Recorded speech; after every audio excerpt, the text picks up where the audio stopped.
Bueno, a todos, muchas gracias una vez más. Estamos en nuestro estudio del libro de los Hechos, así que vamos a continuar esta semana con la segunda parte de este mensaje que habíamos iniciado la semana anterior. Traigamos cautivos los pensamientos a Cristo, parte 2. Traigamos cautivos los pensamientos a Cristo, parte 2.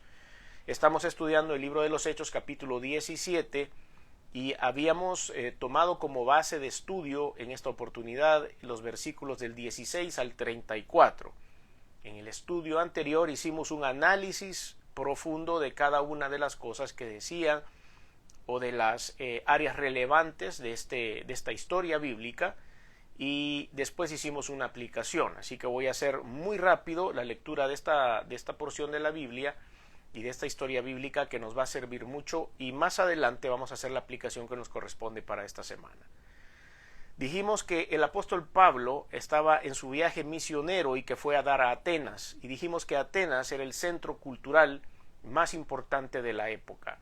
En ese lugar coincidían muchos pensadores, coincidían filósofos, y coincidía también el lugar más grande que albergaba toda la literatura más importante del mundo en esa época. Ahí era un lugar en donde se llegaba a aprender, pero también era un lugar en donde se podían abrazar cualquier tipo de corriente de pensamiento. Quizá era el lugar del mundo en esa época que tenía la mente más abierta. Y si alguien llegaba a decir algo que hacía alguna lógica en la mente, pues todo era bien recibido. De manera que se había creado un sistema de ídolos, y cada uno podía adorar lo que quería. El temor que teníamos, o que me imagino tenían los apóstoles en ese tiempo, era que ahí se adoraba cualquier otra cosa, pero no al Dios verdadero. Y esa era la gran misión del apóstol Pablo. Y él, entrando en una galería de dioses, dijimos y poníamos un ejemplo que tal vez era la entrada como al estadio, en donde están puestas todos los rostros de todos los jugadores más famosos y de jugadas y grandes goles, pues ahí mismo estaban puestos todos los dioses que algún día habían sido predicados, entre comillas, en esos lugares, y que la gente había depositado su fe.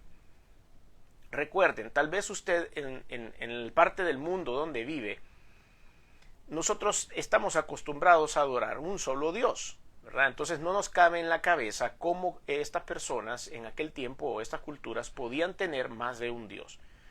Pero solo es necesario que podamos estudiar un poco la historia, digamos, del pueblo indio, en este caso específico, a este tiempo de la historia. En la India hay miles de dioses, miles.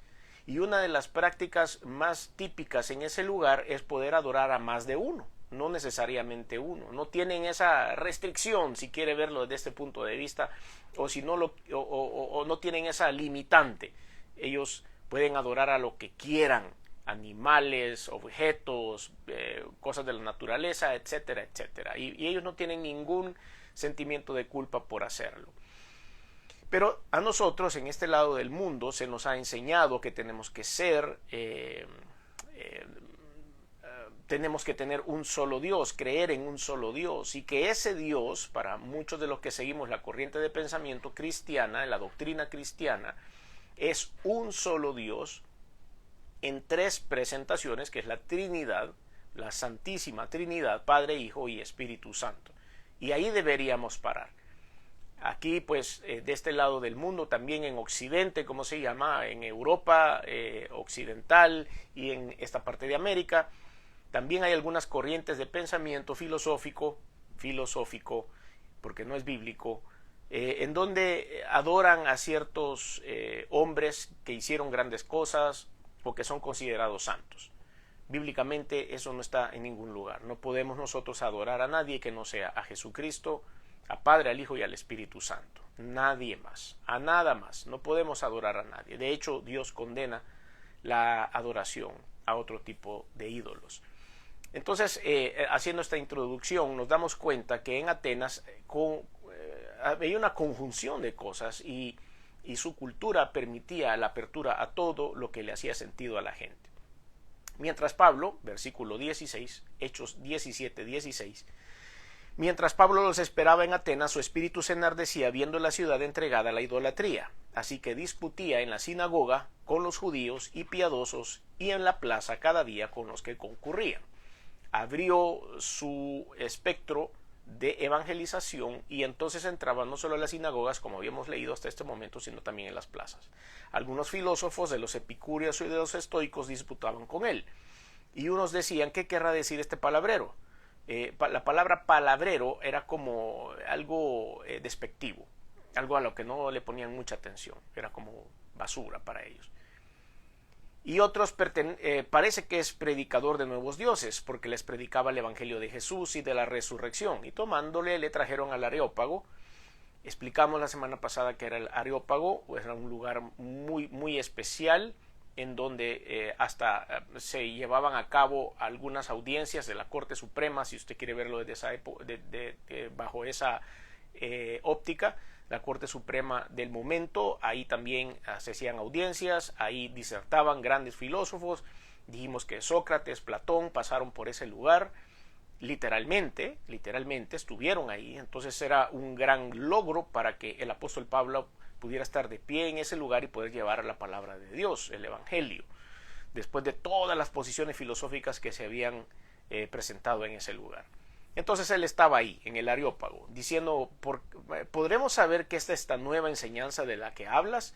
Pues traes a nosotros ídolos, cosas extrañas. Queremos pues saber qué quiere decir esto. El versículo 21 dice: porque todos los atenienses y los extranjeros residentes ahí en ninguna otra cosa se interesaban sino en decir o en oír algo nuevo. Era como la moda de ese lugar, ¿verdad? Que aquí todo era bienvenido, estamos abiertos a todo lo que sea, cualquier corriente de pensamiento. Entonces Pablo, puesto en pie en medio del Areópago, dijo: varones atenienses, en todo observo que sois muy religiosos, porque pasando y mirando vuestros santuarios hallé también un altar en el cual estaba la inscripción al Dios no conocido. Al que vosotros adoráis pues sin conocerle, es a quien yo os anuncio. Y después viene una prédica tan maravillosa del apóstol Pablo, a continuación la leímos la semana pasada, que es impactante, que reúne todos los ingredientes que un buen mensaje debe tener para poder ser predicado, y dicho en unos cuantos versículos, del 24 al 28. En 4 versículos el apóstol Pablo resume el evangelio. Y esta capacidad debemos tener nosotros de poder decir muchas cosas en poco tiempo. Debemos resumir todo el mensaje del evangelio para hacérselo sencillo, fácil de recibir a las personas a las que nos vamos a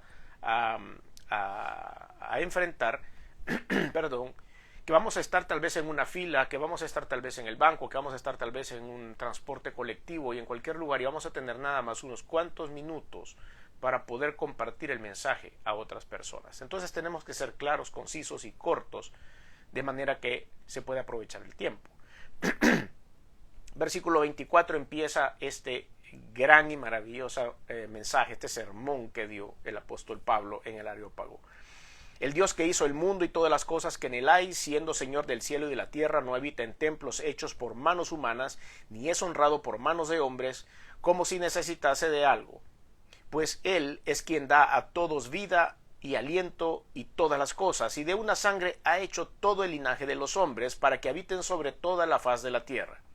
Y les ha prefijado el orden de los tiempos y los límites de su habitación, para que busquen a Dios y en alguna manera palpando pueden hallarle, aunque ciertamente no está lejos de cada uno de nosotros, porque en él vivimos y nos movemos y somos, como algunos de vuestros propios poetas también han dicho, porque linajes suyos somos. Este es el mensaje, o la parte más importante del mensaje del apóstol Pablo, en donde primero pone a Dios en su lugar, después describe quién es Dios y por qué debemos seguirlo. Versículo 29, siendo pues linaje de Dios, no debemos pensar que la divinidad sea semejante a oro o plata o piedra, escultura de arte y de imaginación de hombres. Pero Dios, habiendo pasado por alto los tiempos de esta ignorancia, ahora manda. Quiere decir, a partir de este momento que ustedes están recibiendo este mensaje, a todos los hombres en todo lugar que se arrepientan, por cuanto ha establecido un día en el cual juzgará al mundo con justicia por aquel varón a quien designó, dando fe a todos con haberle levantado de los muertos. Aquí empiezan las discrepancias con esta doctrina, porque algunos de los que estaban escuchándola no la creían. Pero cuando oyeron lo de la resurrección de los muertos, unos se burlaban y otros decían, ya te oiremos acerca de esto otra vez. Ahí empezaron a quitarle atención al apóstol Pablo porque chocaba con alguna de las doctrinas que ellos ya habían escuchado. Así Pablo salió de en medio de ellos, mas algunos creyeron, juntándose con él, entre los cuales estaba Dionisio, el Areopagita, una mujer llamada Dámaris, y otros con ellos. Hicimos este análisis y nos dimos cuenta que cuando creemos o descansamos en los pensamientos como una esperanza absoluta, se transforman en acciones, ya sean positivas o negativas. Los pensamientos, nuestras conclusiones humanas, a veces nos pueden traicionar. Nos pueden hacer cosas muy buenas o nos pueden hacer cosas muy malas, porque son percepciones de hombres. Y es ahí donde nosotros, como dijimos al principio de esta transmisión, necesitamos depender de Dios. En este momento ustedes y yo dependemos del Espíritu Santo. El Espíritu Santo, cuando el Señor Jesucristo partió de este mundo y fue a preparar la morada para nosotros después de su resurrección, dijo, os conviene que yo me vaya porque se quedará con vosotros el Espíritu Santo. Y Él está dentro del corazón de los creyentes. Es por eso que es importantísimo recibir a Cristo como Señor y Salvador, reconocer su obra, reconocer que su sangre y su sacrificio ha limpiado nuestros pecados, porque cuando Él esté listo para venir por su iglesia, el Espíritu de Dios nos va a haber conducido a lo largo de todo este tiempo. Entonces, los pensamientos, nuestras ideas tienen que ser filtradas por la presencia y la guianza maravillosa del Espíritu Santo. Jesús cautivó los pensamientos de la mujer samaritana, ¿recuerdan? La mujer samaritana estaba en el pozo de Jacob sacando un poco de agua al mediodía, porque solían ir las mujeres de mala reputación a esa hora, porque estaba haciendo tanto calor que nadie se iba a acercar al pozo en una hora como esa. Las mujeres que tenían buena reputación van muy temprano por la mañana a traer el agua al pozo y tenían cierta vestimenta. Y las mujeres con mala reputación, con otro tipo de vestimenta, lo hacían a horas del mediodía. En ese momento iba pasando el Señor Jesucristo por ahí con sus discípulos y ven a esta mujer sacando agua del pozo. De acuerdo a su vestimenta y a la hora, sabían exactamente que esa mujer no podía tener muy buena reputación. Pero el Señor se acercó, le pidió agua y tiene esa conversación con ella que usted debe recordar, en donde al final le termina diciendo, 5 maridos has tenido y aún el que tienes no es tu marido. Y la mujer se sorprendió y dijo, ¿cómo sabe? ¿O sos profeta? ¿O que alguien te contó mi historia? ¿Pero cómo es esto? Pero el Señor Jesucristo procedió a hablarle y a decirle que si ella tomaba de esa agua que estaba sacando del pozo iba a tener sed más adelante. Pero si tomares del agua que yo te daré no tendrás sed jamás, dijo el Señor Jesús. Y así fue. Esa mujer creyó y creyeron muchos a través de su testimonio. Y Dios perdonó sus pecados y le dio una nueva vida. Los pensamientos de la mujer samaritana fueron cautivos por Cristo Jesús. Ahí, por supuesto, en esta historia estaba Cristo Jesús personificado. Es mucho más fácil. Nosotros tenemos que llevar nuestros pensamientos cautivos a Cristo Jesús en la fe, en el ejercicio diario de la fe, en el ejercicio diario de vivir una vida cristiana de acuerdo a su voluntad, en el ejercicio diario de poder hacer cualquier cosa de las herramientas que tenemos a mano para poder tener una comunicación sincera y directa con el Creador, como esta mujer lo hizo en esta historia. ¿Cuáles son las herramientas? Son fáciles las herramientas, es la oración. La segunda herramienta es la lectura de la palabra de Dios. La tercera herramienta es la adoración. La cuarta herramienta es congregarnos y la quinta herramienta es ejercitarse en el ayuno. Estas cosas nos van a dar la fortaleza diaria para poder tener una sana relación con Jesús y que nuestros pensamientos nos lleven a tener la ruta correcta hacia Dios y no equivocarnos, para no abrazar ningún pensamiento equivocado. No podemos estar seguros de cautivar los pensamientos si no conocemos la obra demoníaca detrás de los pensamientos falsos. Por supuesto que todo aquel pensamiento que nos aleja de Dios viene del enemigo. Claro, eso es. Esta es una batalla espiritual. Todos los cristianos vivimos una batalla espiritual a diario.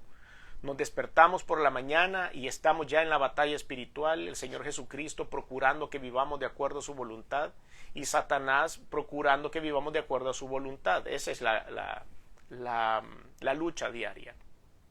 cuando nuestros pensamientos son cautivos en Satanás. Vemos los resultados, vemos las consecuencias. No hay que perdernos mucho, solo haga un análisis. Cuando nosotros llevamos cautivos nuestros pensamientos a Cristo, las cosas empiezan a mejorar en nuestra vida y en nuestro interior, aunque Satanás, por supuesto, se va a poner berrinchudo. Y cuando se pone berrinchudo nos empieza a hacer la vida de cuadritos. Tenemos que saber identificar eso. Analicemos y ocupemos las armas espirituales para cautivarlos a otras personas y a nosotros mismos, para que no sigamos haciéndonos daño ni haciendo daño a nuestros semejantes. Hay crisis que se generan. Hay crisis que generan los altares, hay crisis que generan la adoración a las ideas humanas, convertidas en religiones, convertidas en ídolos.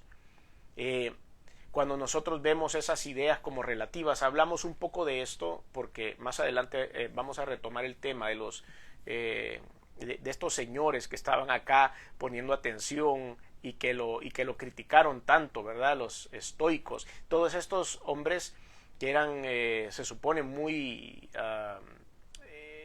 letrados, muy estudiados, estoicos, epicúreos, que eran un poco más de lo mismo, uno que otro infiltrado de los escribas y los fariseos que han de haber estado por ahí, que ya ustedes saben y lo vimos en los estudios pasados, andaban persiguiendo a Pablo por todas partes para ponerlo en mal cuando llegara a estas ciudades. Entonces las ideas que hablábamos, por ejemplo, era una que no, todo es relativo, que no hay totalmente malo ni totalmente bueno, y que depende de cada uno. Si uno sabe que le cae mal, pues es pecado, y si a uno no le cae mal, no es pecado, sencillamente. Y todo ese tipo de cosas que ahora están muy dentro de la sociedad en esta época. Atenas, como centro intelectual y cultural del mundo, atraía a estudiantes de todas partes buscando un nuevo conocimiento, pero a veces encontraban la ignorancia espiritual, desgraciadamente. Entonces hay experiencias espirituales que nos pueden hacer crecer o destruir. Hace un par de días compartíamos la palabra de Dios y la esperanza en Jesucristo con una persona, y éramos 3 personas, estaba yo compartiéndole a una persona y había un hermano en Cristo que estaba por ahí cerca, y después, claro, lo involucré un poco en la conversación para que él hablara de su testimonio. Y él contó una experiencia espiritual, porque las cuestiones con Dios a veces son inexplicables. No podemos, bajo la óptica humana, darle explicación a ciertas cosas que suceden en nuestra relación con Dios. Son cosas sobrenaturales. Y entonces él empezó a contar esa experiencia espiritual, y de algo que aparentemente había estado atado, o Satanás lo tenía amarrado por muchos años, por décadas, y que en un momento dado, en un tiempo de regocijo con el Señor le dijo de dónde venía la raíz de esa atadura. En ese momento el Señor le dijo, tu raíz de tu problema viene de aquí, entonces tenés que soltar esto para que puedas ser libre y seguir adelante y que puedas tener libertad. Y fue ahí que se dio cuenta de que él había tenido una experiencia espiritual con Dios para una liberación de algo, y había tenido una experiencia de atadura con Satanás. Primera de Corintios capítulo 10 versículos 19 al 20 dice: ¿qué digo pues? ¿Que el ídolo es algo, o que sea algo lo que se sacrifica a los ídolos? Antes digo que lo que los gentiles sacrifican, a los demonios lo sacrifican y no a Dios. Y no quiero que vosotros os hagáis partícipes con los demonios. Y muchas cosas de estas dice, la palabra koinonos quiere decir que no sea partícipe, quiere decir compañero, asociado, a hacer junto una sociedad anónima, por ejemplo, ser una sola persona con corrientes de pensamiento equivocadas que nos llevan a separarnos de Dios. Entonces tengo que tener mucha precaución con qué es lo que le estoy metiendo a mi cabeza, con qué es lo que estoy leyendo, qué es lo que estoy ejerciendo, y tengamos mucho cuidado, porque dice el versículo 20, antes digo que los gentiles sacrifican, a los demonios los sacrifican y no a Dios, y no quiero que vosotros hagáis partícipes de los demonios. La Biblia nos está advirtiendo que tengamos cuidado con las experiencias espirituales. Otras de las experiencias que vienen a continuación, después que hemos encontrado corrientes filosóficas que nos llaman la atención, que todo suena bien, que 2 más 2 es 4 y que esto sin duda no puede estar equivocado, son las experiencias psicológicas. Eso viene después, a continuación. Cuando hay un problema espiritual, se puede reflejar en diferentes áreas en nuestro cuerpo. En una de ellas es la salud, por ejemplo. Platicaba con otra persona que estaba pasando un episodio de problemas de salud psicológicos y me decía que uno de los médicos que lo estaba tratando le decía de que este tipo de cosas suceden porque hay diferentes problemas, tal vez físicos, de la segregación de algunas sustancias en el cerebro, o habían algunas cosas que se venían jalando del pasado. Entonces esto es así. A veces tenemos malas experiencias cuando somos niños, cuando somos adolescentes, o hay patrones familiares que venimos nosotros arrastrando, maldiciones familiares que no conocemos. Y estas cosas se vienen a manifestar de diferentes formas. Hay momentos también en los cuales yo ya decido como adulto seguir algunas corrientes de pensamiento y eso me lleva a problemas espirituales que después se vuelven problemas psicológicos, emocionales o también físicos. Las experiencias psicológicas es falta de paz, hay tormento mental, hay aborrecimiento. El caso de Saúl, recuerdan ustedes, hacia David, él tenía un aborrecimiento en contra de David, después Dios lo iba a quitar del reinado, iba a poner a David, pero había falta de paz y tormento en su vida, y era porque él había idolatrado primero a sí mismo y después su puesto como rey de Israel. Hay deseos de morirse, inclinaciones al suicidio, deseos de venganza que se transforman en violencia, pérdida de control de los pensamientos, de las emociones y de la voluntad, y todo esto puede ser consecuencia también, junto a las experiencias espirituales, de alguna atadura por andar adorando cosas que no debemos adorar. Las armas de la apologética, mencionamos esta palabra apologética que era un debate, lo dijimos la semana pasada. Por supuesto, si usted quiere ver el estudio parte 1, que está acá en nuestra plataforma Estudio Bíblico Tenerife en Instagram o también en Alessandro López Camilot en YouTube. Ahí puede ver usted, traigamos cautivos los pensamientos en Cristo, parte 1.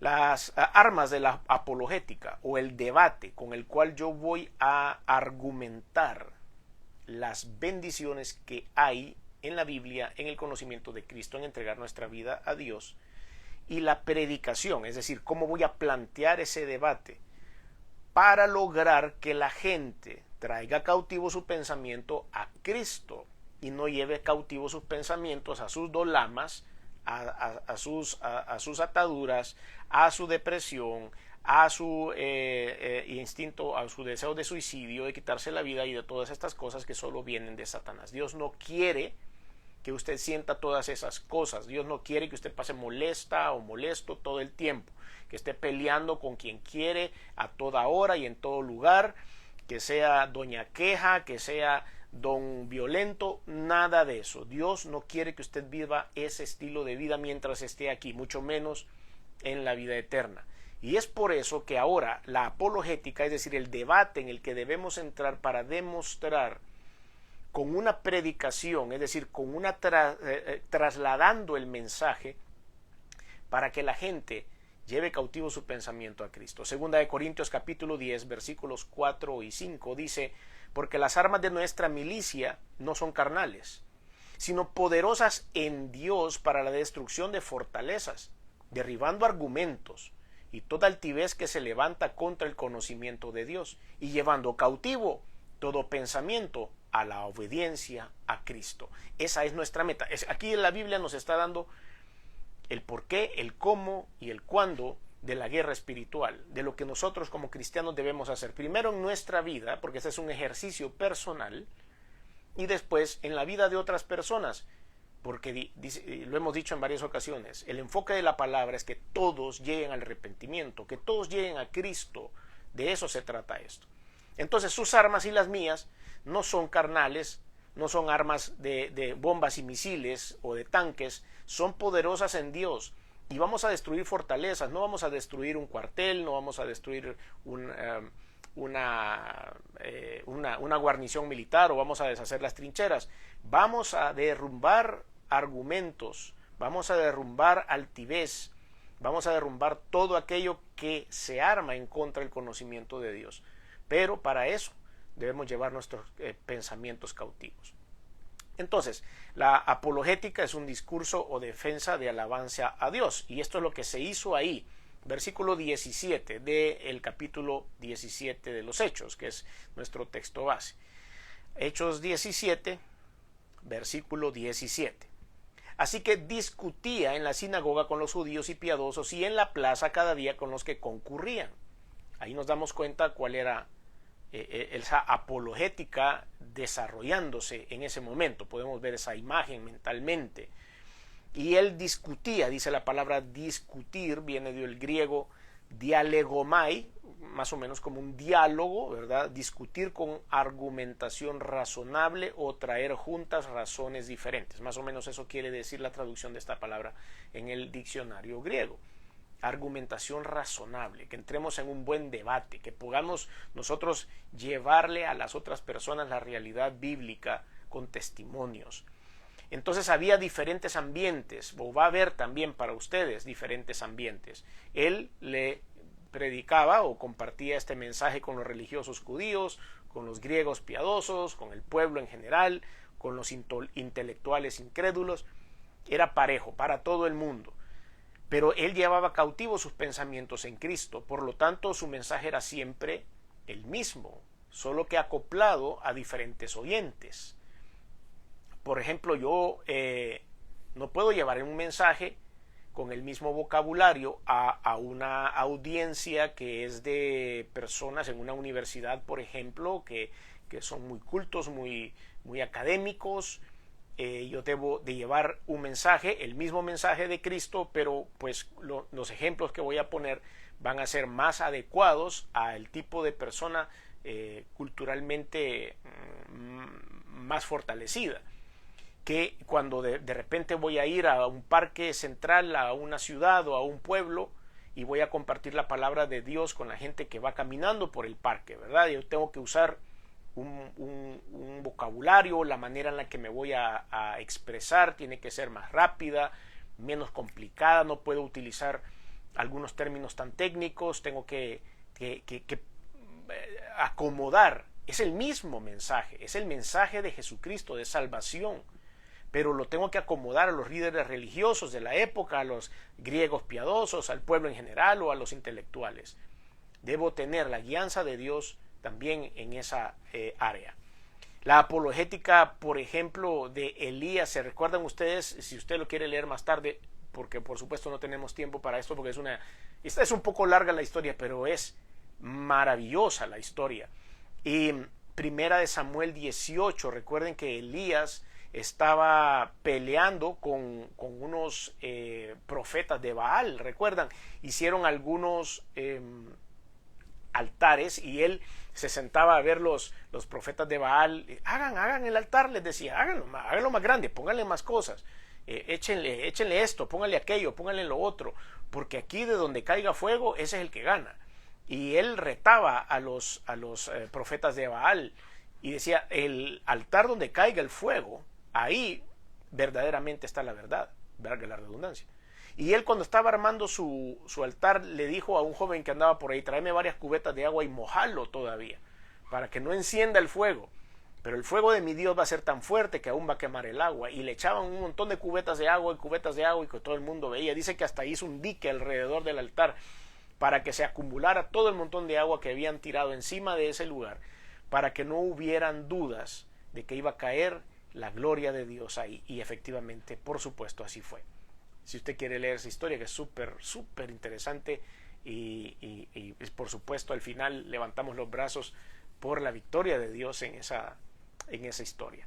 Entonces dicen, aquí disputaban muchos estos sacerdotes del Baal junto a Elías, y Elías hizo una gran apologética, nos dio un gran ejemplo de la fe, de lo que se esperaba de Dios. Entonces es súper interesante. Hablamos acerca de los epicúreos y los estoicos, los explicamos en el estudio anterior detalladamente. Ahora, solo para hacer un recuento de lo que son ellos, pues los epicúreos eran seguidores de Epicúreo del 341 al 270 a.C. y sostenía que el objetivo de la vida es la felicidad mediante el placer, con la moderación suficiente para evitar el dolor. Así decía. La intranquilidad de pasiones perturbadoras, eran materialistas y no creían en una vida más allá de la muerte. ¿Se acuerdan? Como dije hace un momento, ellos no creían en una vida más allá de la muerte. Ellos decían que cuando se terminaba, no había nada más. Entonces oían a Pablo decir que había resurrección de los muertos, que íbamos a ir a la presencia de Dios, y ellos decían, ya, estás loco, eso ya no lo creemos. Eran muy materialistas, aunque no negaban la existencia de dioses similares a los hombres. Podemos decir que los epicúreos eran como los hedonistas actuales, con la corriente de pensamiento errática. Los estoicos, entonces, ellos creían más en la ética, así como los fariseos griegos. Seguidores de Zenón, eran panteístas, quiere decir que tenían varios dioses de moral súper elevada para ponerse a tono con el alma del universo, que eran sus centros de pensamiento. Aceptaban la suerte del destino como factor de determinación en la vida, y había que aceptar el dolor con tranquilidad. Eran un Dios impersonal, no creían que había un Dios impersonal, por eso también empezaban a rechazar lo que decía Pablo. Entonces vemos que estas dos culturas, estas dos corrientes de pensamiento, corrientes filosóficas, no coincidían mucho con el discurso de Pablo, pero el propósito de la apologética o de este debate es abrir el interés, es dejar abierto el interés. Cuando usted comparte su testimonio, cuando usted comparte el testimonio de poder que hay en lo que Dios ha hecho en su vida, usted abre el interés para que las personas pongan atención. Ellos empiezan a ver en usted de que los milagros son reales, por ejemplo, sobre todo cuando usted tiene una buena credibilidad. De hecho, claro, pues así es. Entonces hay unas reacciones. Por ejemplo, aquí fue la burla, es la reacción del ignorante incrédulo. Cuando digo ignorante, por favor no lo tome a mal, no lo tome como algo peyorativo o un insulto. Ya lo he explicado en otras ocasiones. A veces la palabra puede sonar pesada, pero yo lo he dicho y lo pongo como ejemplo. Yo soy ignorante en la ingeniería civil, por ejemplo, no sé nada de ingeniería civil. Soy ignorante del tema de la ingeniería civil, soy ignorante del tema de la medicina también, no soy doctor, no soy médico, entonces no sé, soy ignorante acerca de eso. Somos ignorantes en muchas cosas.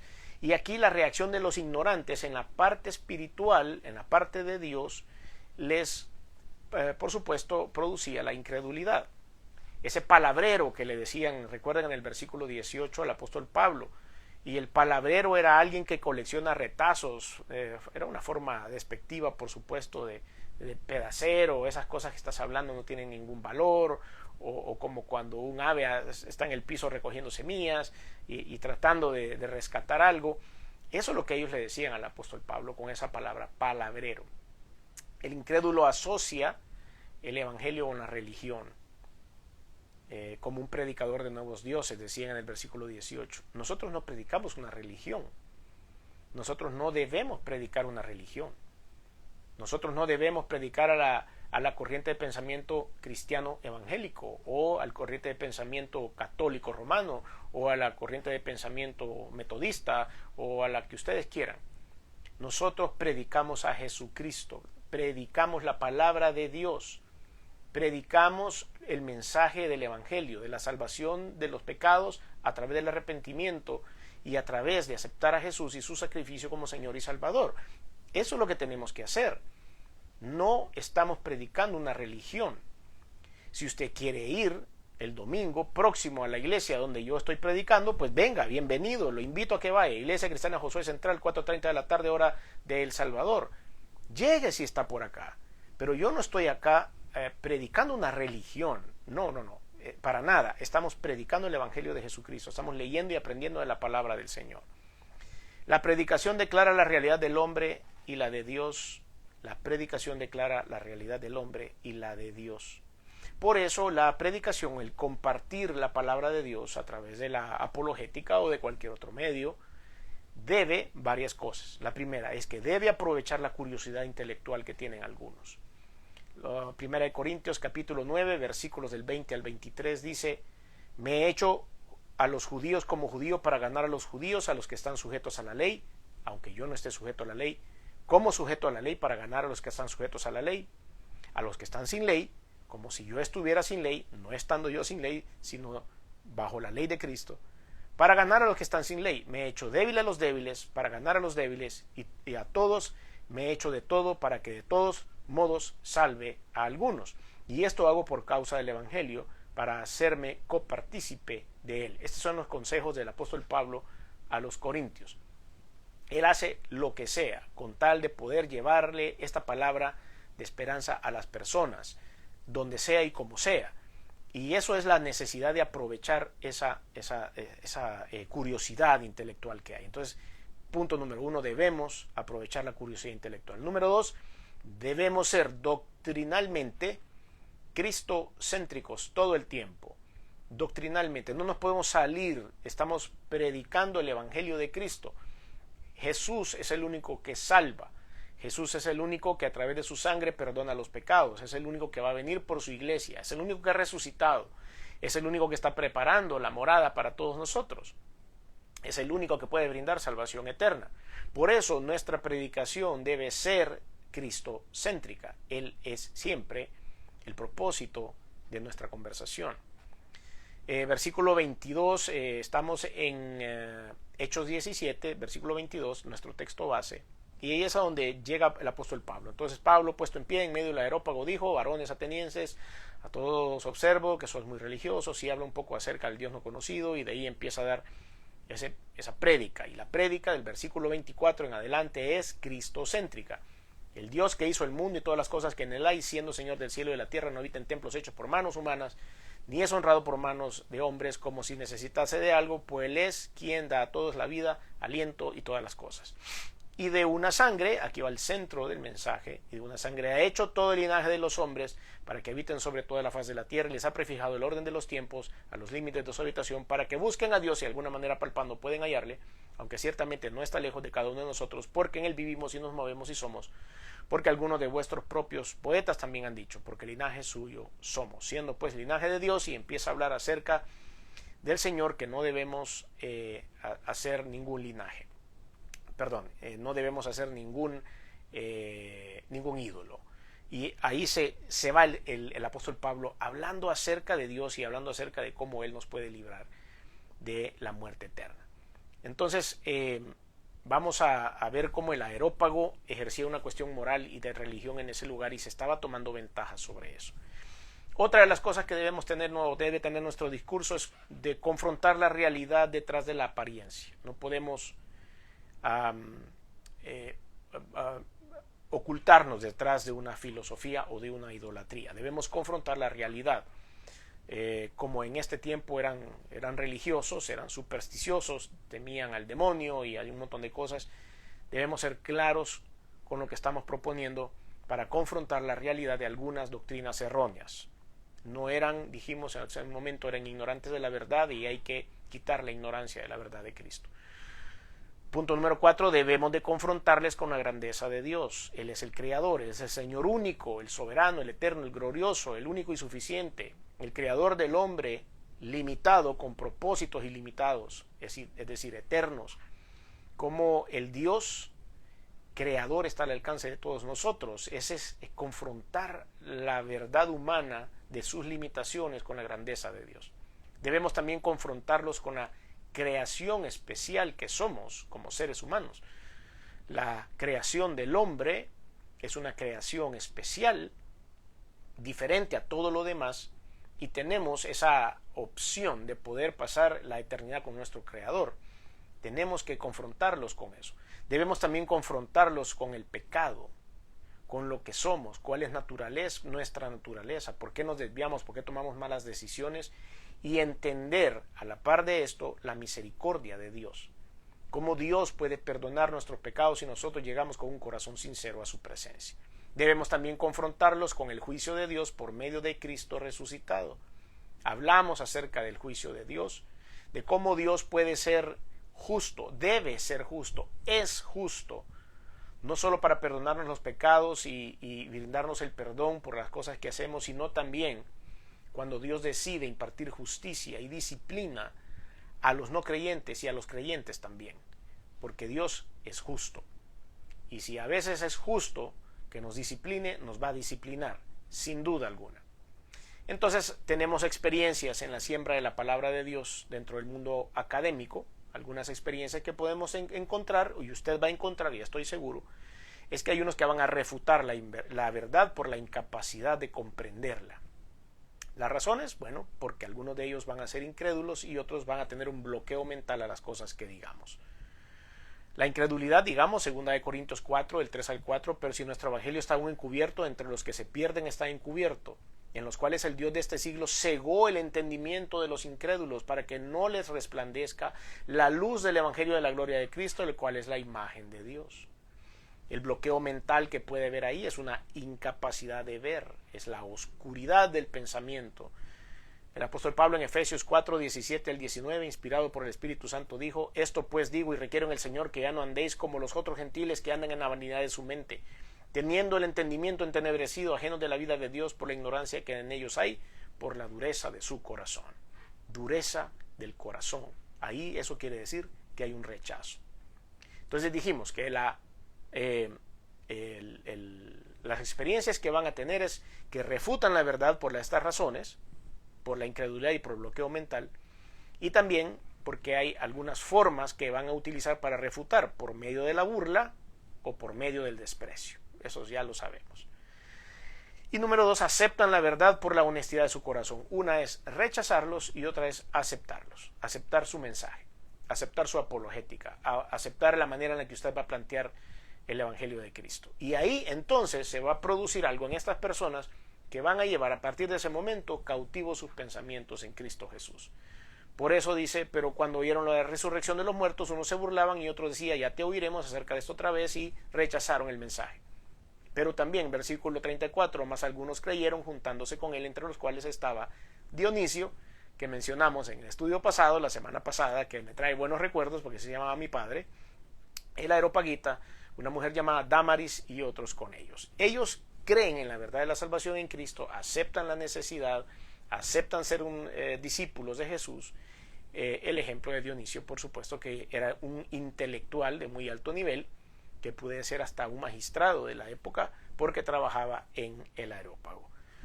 Veamos entonces cómo logramos llevar nuestros pensamientos cautivos en Cristo Jesús, y una vez nosotros entendemos esto de llevar nuestros pensamientos cautivos, podemos ir a ejecutar la obra que Dios nos ha encomendado a todos nosotros de predicar el evangelio de Jesús y poder llevar a otras personas a que logren cautivar sus pensamientos en Cristo Jesús, de acuerdo a la voluntad de Dios.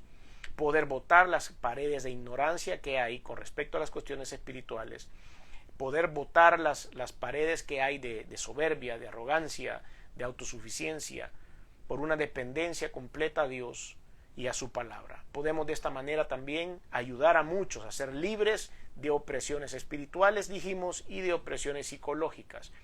Todo esto lo va a hacer Dios. Usted y yo no vamos a poder hacer nada más que predicar el evangelio de la palabra del Señor, no una religión. Y es por eso que estamos acá. Si usted quiere recibir a Cristo como Señor y Salvador, le invito a que haga una oración junto a mí, ahí donde está. Yo no tengo nada especial, lo único que puedo hacer es acompañarle a hacer esta oración. El perdón de pecados, la vida eterna y todo lo que hemos platicado, solo lo puede hacer el Señor. Lo hará cuando usted le invite a entrar a su vida y a su corazón. Le puedo acompañar en esta oración. Si quiere, diga conmigo: Señor Jesús, reconozco que soy pecador, que he hecho cosas que no han sido de tu agrado, perdóname, me arrepiento. Reconozco también que viniste al mundo hecho hombre, que te colgaron en una cruz y la sangre que derramaste ha servido para limpiar mis pecados. Reconozco que resucitaste el tercer día y que estás sentado a la diestra de Dios. Por lo tanto, hoy abro mi corazón y te recibo en él como mi único y suficiente Señor y Salvador. Te doy gracias por darme esta oportunidad. Ven a morar a mi corazón y ayúdame a vivir mi vida de acuerdo a tu voluntad. En el nombre de Jesús. Amén.